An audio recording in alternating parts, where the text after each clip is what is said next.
The over 3-hour vetting saw the special prosecutor nominee attempt to convince the appointments committee of his competence, outline plans for the office, and react to some criticisms against his appointment. The committee, in its posture, sought to solicit the nominee's view on specific constitutional issues that border on Ghana's fight against corruption. A topical issue in the corruption conversation has been the seeming overnight wealth amassed by political appointees. Queried on prosecuting persons over unexplained wealth, Kissi Agyebeng suggested that one can be held liable for failing to account for the legal source of a property or wealth. If we are to place it in proper context, unexplained wealth, I would say that if the person cannot reasonably explain as matched against his lawful income the amount of money in question, then that aspect, in my opinion, should be criminalized. The office has always been criticized over the perceived interlocking nature of its functions with that of the Attorney General. Though the office of the Special Prosecutor draws its authority from the delegated power of the Attorney General, many are those who believe the Special Prosecutor's objective of investigating and prosecuting corruption and corruption-related offences will interfere with the functions of the Attorney General as specified in Article 88. Acknowledging these concerns, the nominee highlighted the need to promulgate an act to differentiate offences under the jurisdiction of the two offices. I think this can be solved by properly defining, in my opinion, the jurisdiction of the OSP. And here I would advocate that we should start thinking about, Honorable Chair, if I'm not being overbearing, the passage of a Corrupt Practices Act. Mr. Kissi Agyebeng, having been recommended for approval by the Appointments Committee, will become the second special prosecutor after Martin Amidu, but the nominee during his vetting declined all attempts to compare himself to his predecessor. Honorable Chair, there was a reference to heavy shoes of a named individual. Honorable Chair, I'd like to state that I prefer to wear my own shoes.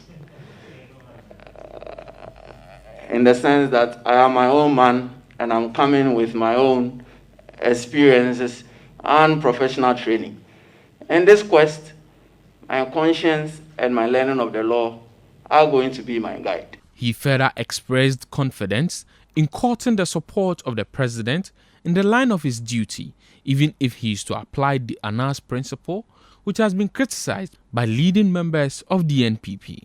Someone can go underground and through a sting operation come out with some evidence which has probative value. I am all for it, and I'm going to use it. Given the attitude of people close to the president in relation to this principle, can you count on the president and his government's support? Upon my consideration, I had full assurance. But some members of the committee did not mince words in drawing the attention of the nominee to a similar confidence reposed in the president by the former special prosecutor Martin Amidu during his vetting. Well, your predecessor told us the same thing.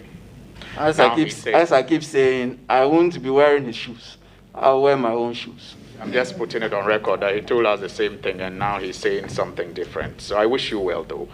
The nominee, who has been a private legal practitioner and law lecturer until his nomination, outlined a number of strategies he intends to implement. I'm going to institute systemic reviews of public sector institutions and the development of integrity plans. And here, this is what I intend to do.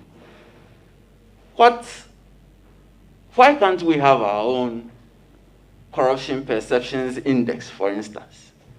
Why can't I rank public sector agencies against each other?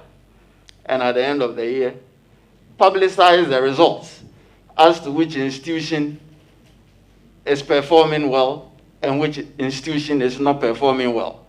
Kissi Agyebeng, however, revealed that while he cannot stop corruption in its entirety, he will make the venture costly for its beneficiaries. I'm not naive to assume that I'm coming to stop corruption. There is no way I can stop corruption. God himself will not even acclaim to that. But I am going to make corruption very costly, very, very costly to engage in terms of conflict of interest. Some of the minority members raised concerns of potential conflict of interest following allegations of his involvement in the controversial Japa royalties deal. By working very closely with Joshua Siao in the White & Case, you are very much aware that White & Case was also working with African Legal Associates, which is owned by Gabi. And that is why I stated earlier that we were involved with a firm on a project, which was also involved with ALA on other transactions, but we were not involved in those transactions. And you know that this White & Case with African Legal Associates were deeply involved in the Japa? I have no idea. Chairman, the nominee responding to a question posed by the Honorable Muntaka, he was driving you towards conflict of interest. You want your law chamber to run. You have worked on LNG and contract and GMPC. Assuming the matter of LNG or GMPC's involvement in LNG tomorrow becomes a matter for an investigation that borders on abuse of office, what will you do? But the nominee insisted that he was not involved in the deal. Whoever says I'm a surrogate of a law firm or implicates me in the Japa transaction clearly does not know me. Because if you know me, you wouldn't make such allegations. And so all these things that came up, I took it as coming from uninformed positions.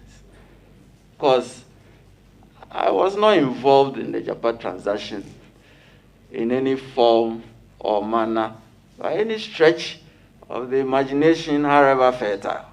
Mr. Kissi Agyebeng also used the opportunity to assure Ghanaians of his competence despite opposition against his appointment on the basis of his age and experience. I am age mates with the President of the French Republic. Indeed, he should forgive me for saying this. I'm a year older than the Minister for Justice and Attorney General. He is the Minister for Justice and Attorney General. There's no question about his age. Why then throw issues about my age? I have taught criminal law, especially in the University of Ghana, for 15 years, continuously.